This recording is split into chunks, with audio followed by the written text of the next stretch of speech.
Hello दोस्तों, स्वागत है आप सबका PYQ एकेडमी में।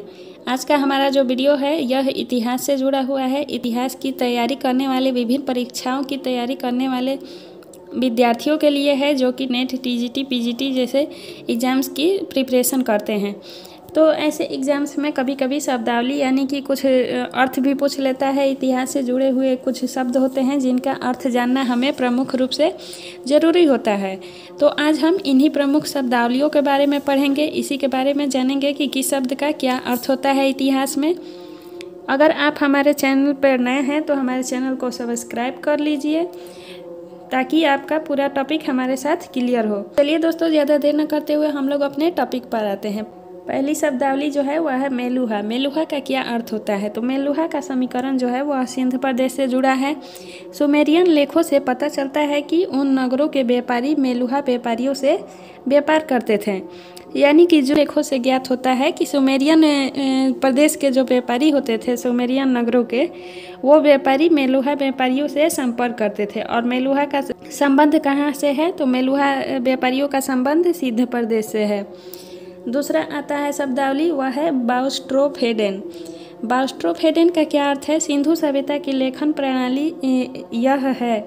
बाउस्ट्रोफेडेन जो है वह सिंधु सभ्यता की एक लेखन प्रणाली है। इसमें हम पहली पंक्ति दाईं से बाईं ओर लिखते हैं और दूसरी पंक्ति जो है उसे बाईं से दाहिने तरफ लिखते हैं।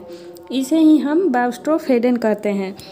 इसका संबंध किस सभ्यता से है? तो बाउस्ट्रोफेडेन का संबंध जो है वो सिंधु सभ्यता से है। यह लिखने की एक शैली है जिसमें हम पहली पंक्ति दाहिनी से बाईं ओर और दूसरी पंक्ति बाईं से दाईं ओर लिखते हैं। तीसरा शब्दावली जो है वह कायथ संस्कृति। कायथ संस्कृति का नाम कायथ है, जो चंबल नदी की एक उपनदी है। चंबल नदी की एक उपनदी है, वो है काली सिंध के नाम से।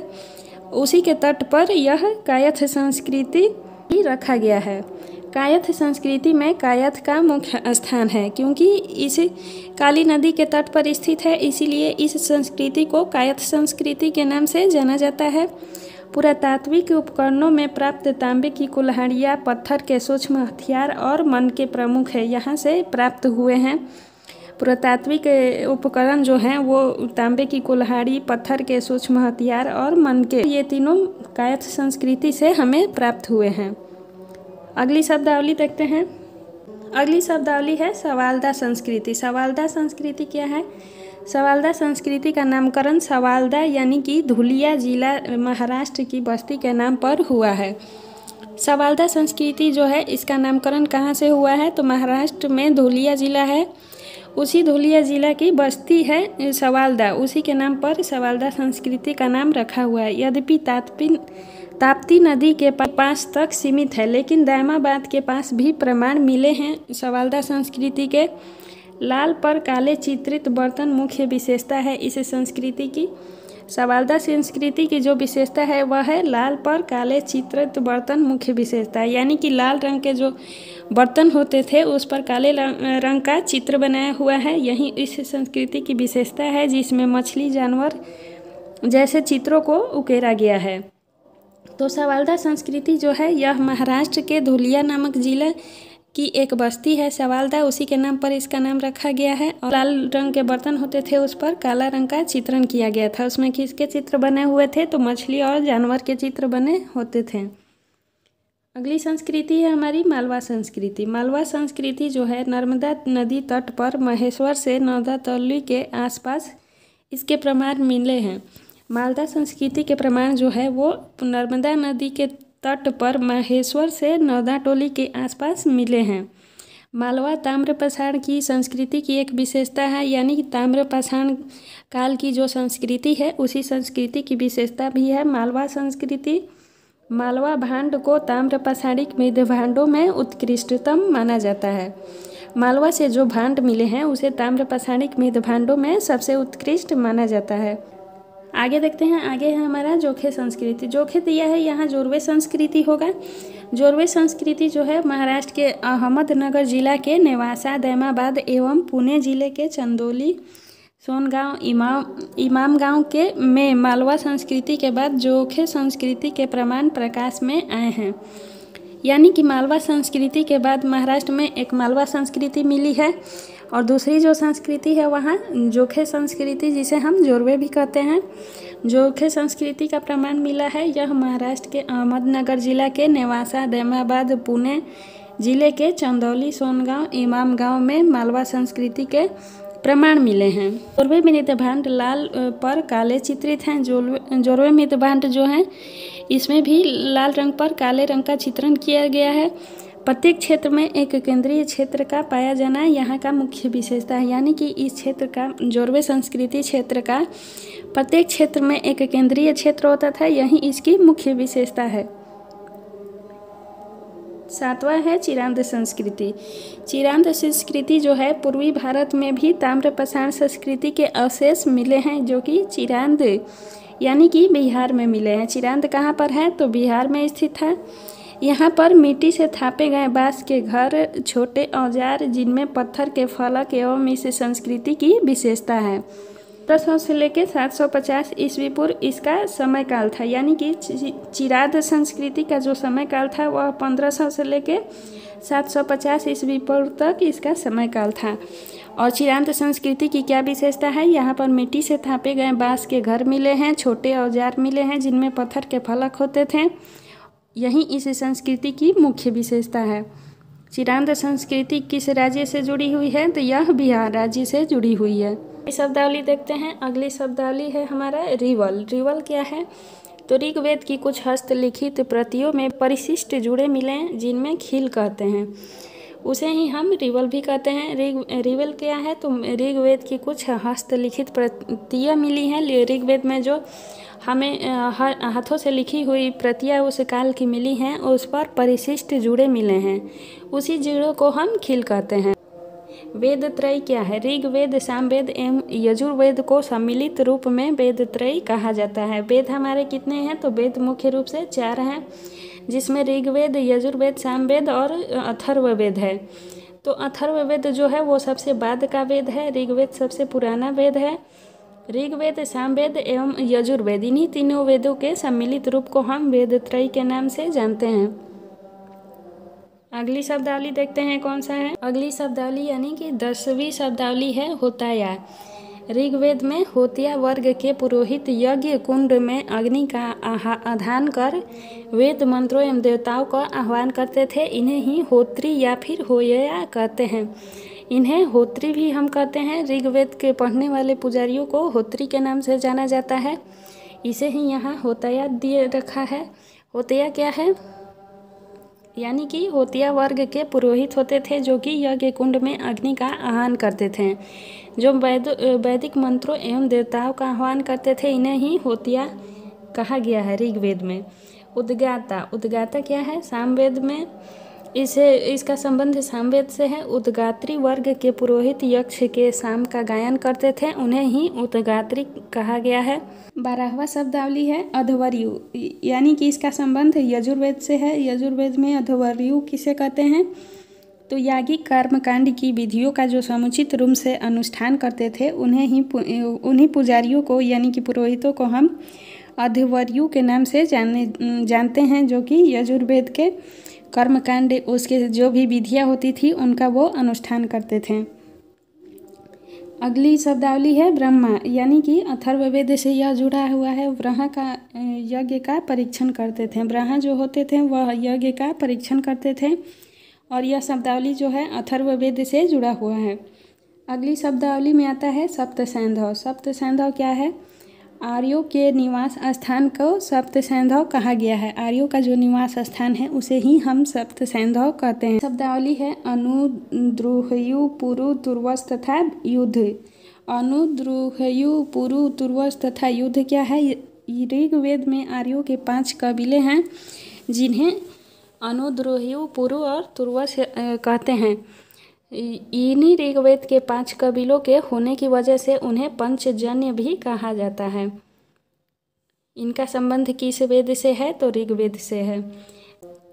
वेदांग क्या है? वेद संहिता के अर्थ को सरलता से समझने तथा वैदिक कर्मकांडों के प्रतिपादन में सहायता के लिए वेदांग नामक नए साहित्य की रचना की गई है। वेद जो हमारे 4 वेद हैं उन्हीं के अर्थ को सरलता से समझने के लिए वेदांगों की रचना की गई है। आरण्यक ग्रंथ क्या है? ब्राह्मण ग्रंथों के उपसंहार खंडों को आरण्यक ग्रंथ कहते हैं। प्रश्न विनाक क्या है? प्रश्न विनाक जो है यह वैदिक कालीन न्यायाधीशों को प्रश्न विनाक कहा जाता है। वैदिक काल में जो न्यायाधीश होते थे उन्हें ही हम प्रश्न विनाक के नाम से जानते हैं। वहुत क्या है? वैदिक काल में कन्या के विदाई के समय दिए गए उपहार को वहुत कहा जाता था। वैदिक काल में जो लड़की का विवाह होता था उसके विदाई के समय जो भी उसे उपहार दिया जाता था कन्या पक्ष के द्वारा, उसे ही हम वहुत के नाम से जानते हैं। अगली शब्दावली है कुलप या गृहपति। कुलप या गृहपति कौन है? परिवार के प्रधान को ऋग्वेद काल में कुलप या गृहपति कहा जाता था। परिवार का जो प्रधान होता था, उसका जो मुखिया होता था, उस परिवार के मुखिया को ही कुलप या गृहपति कहा जाता था ऋग्वेद में। जन या विष क्या है? जन या विष जो है यह वैदिक कबीले यानी कि प्रजानन है। वैदिक कबीले की एक संस्था है, इसे ही जन या विष के नाम से जानते हैं। जो अगली शब्दावली है वह है परिषद। परिषद का क्या अर्थ होता है? तो प्रजा की सैनिक सभा जो बाद में चलकर राजा की सभा के रूप में कार्य करने लगी, उसे ही हम परिषद कहते हैं। सभा क्या है? सर्वसाधारण विषयों को तय करने के निमित्त जो स्थानीय संस्था थी, इसमें स्त्रियों का भी प्रवेश था। स्त्रियों को भी इसमें प्रवेश की अनुमति दी गई थी, उसे ही हम सभा कहते हैं। इसमें साधारण लोगों के यानी कि साधारण विषयों की स्थानीय संस्था थी। अगली शब्दावली है समिति। समिति क्या है? तो वैदिक काल में सार्वजनिक विषयों की देखभाल करने के लिए केंद्रीय प्रशासनिक संस्था थी। इसके अध्यक्ष को ईशान या पति कहते थे, यही समिति थी। समिति जो है वैदिक काल में सार्वजनिक विषयों के देखभाल करने की एक केंद्रीय प्रशासनिक संस्था थी, उसे ही हम समिति कहते थे। समिति का जो अध्यक्ष होता था उसके अध्यक्ष को ईशान या पति कहा जाता था। अगली शब्दावली है अमाजु। अमाजु का क्या अर्थ है? दीर्घ काल तक अविवाहित रहने वाली कन्याओं को अमाजु कहलाती थी, यानी कि लंबे समय तक जो कन्याएं अविवाहित रहती थी उन्हें हम अमाजु के नाम से जानते हैं। नियोग प्रथा क्या है? विधवा स्त्री का अपने देवर से विवाह वैदिक काल में नियोग प्रथा कहलाता था, यानी कि जो स्त्री विधवा हो जाती थी उसका वह अपने देवर से विवाह करती थी तो उसे हम नियोग प्रथा के नाम से जानते हैं। नियोग प्रथा के द्वारा ही उसका अपने देवर से विवाह होता था। अगली शब्दावली देखते हैं। अगली शब्दावली है निष्क। निष्क का क्या अर्थ है? ऋग्वेद काल में विनिमय के माध्यम को निष्क कहा जाता था। विनिमय का जो ऋग्वेद काल में विनिमय यानी कि आदान प्रदान का जो माध्यम था उसे ही हम निष्क कहते थे। सीता का क्या अर्थ है? ऋग्वेद काल में हल से बनी जो नालियाँ होती थी उन्हें सीता कहलाती थी, यानी कि खेतों में जो हल चलाया जाता था उसे जो लंबी आकृति खींची चली आती थी उसे ही हम सीता के रूप में जानते थे। यौ। यौ का क्या अर्थ है? ऋग्वेद आर्य की सबसे प्रमुख फसल यौ होती थी। यौ यानी कि जौ जिसे हम कहते हैं आज के समय में, वह ऋग्वैदिक आर्यों की सबसे प्रमुख फसल थी। इसे हम यौ या जौ के रूप में जानते हैं। इसमें हमारी अगली शब्दावली आती है अयस। अयस का क्या अर्थ है? ऋग्वेद में उल्लिखित शब्द अयस शायद तांबा या कांसा का बोधक है। ये स्वर्ण से परिचित थे किंतु चांदी से अनभिज्ञ थे, यानी कि ऋग्वेद काल में जो अयस नामक शब्द है इसका अर्थ हम तांबा या कांसा से इसका अर्थ का प्रकट करते हैं। ऋग्वैदिक लोग जो थे वह स्वर्ण से परिचित थे किंतु उस काल में चांदी से लोग अनभिज्ञ थे, चांदी के बारे में नहीं जानते थे। हाँ, सोने का उपयोग वो लोग करते थे। विदथ क्या है? ऋग्वेद काल में सबसे पुरानी संस्था को विदथ कहा जाता है। ऋग्वेद काल की जो सबसे पुरानी संस्था थी उसे हम विदथ के नाम से जानते हैं। बलि। बलि का क्या अर्थ है? ऋग्वेद काल में राजा को स्वेच्छा से दिया गया जो कर या एक कर के तरह का दान होता था उसे ही हम बलि कहते थे, यानी कि ऋग्वैदिक काल में जो राजा को हम स्वेच्छा से कर या फिर उपहार के रूप में जो दान देते थे उसे ही बलि कहा जाता था। ब्राजपति एवं ग्रामीण, इस शब्द का क्या अर्थ है? तो ऋग्वेद काल में चरागाह के प्रदान को ब्राजपति एवं लड़ाकों के प्रदान को ग्रामीणों कहते थे। यानी कि ऋग्वेद काल में जो चरागाह होती थी, पशुओं के चरने का स्थान होता था, उसे जो देता था दान में, उसे ही हम ब्रजपति कहते थे एवं लड़ाकों के प्रदान को ग्रामीणों कहते थे। पुरोहित का क्या अर्थ है? वैदिक काल में राजा का प्रमुख परामर्शदाता जो होता था उसे ही हम पुरोहित के नाम से जानते थे। संग्रहित क्या है? ऋग्वेद काल में मुख्य कोषाध्यक्ष जो होता था उसे हम संग्रहित के नाम से जानते हैं। अगली शब्दावली जो है वह है भागदूत। भागदूत का क्या अर्थ है? ऋग्वेद काल में कर संग्रह करने वाले अधिकारी को भागदूत के नाम से जानते हैं। पालागल का क्या अर्थ है? ऋग्वेद काल में राजा के मित्र को पालागल कहलाता था। यानी कि ऋग्वेद काल में जो राजा का मित्र होता था उसे पालागल के नाम से हम जानते थे। श्रोत्रिय का क्या अर्थ है? वैदिक काल में विद्वान ब्राह्मण श्रोत्रिय कहलाता था। वैदिक काल में जो विद्वान यानी कि जो ब्राह्मण विद्वान होता था उसे हम श्रोत्रिय के नाम से जानते थे। अदेवयु का क्या अर्थ है?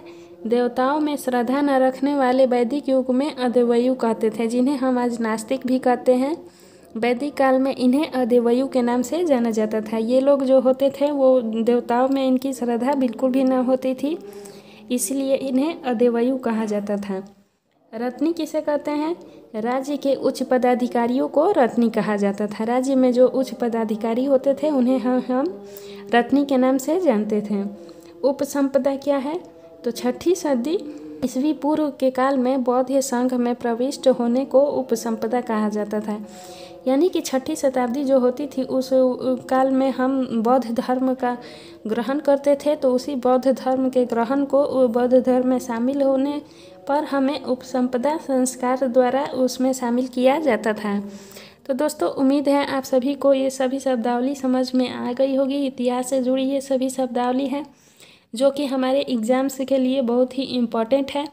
तो उम्मीद है आप सभी को आज का ये सेशन पसंद आया होगा। तो प्लीज़ हमारे चैनल को लाइक, शेयर एंड सब्सक्राइब ज़रूर करें। इसे अपने दोस्तों में भी अधिक से अधिक शेयर करें। Thanks for watching this video.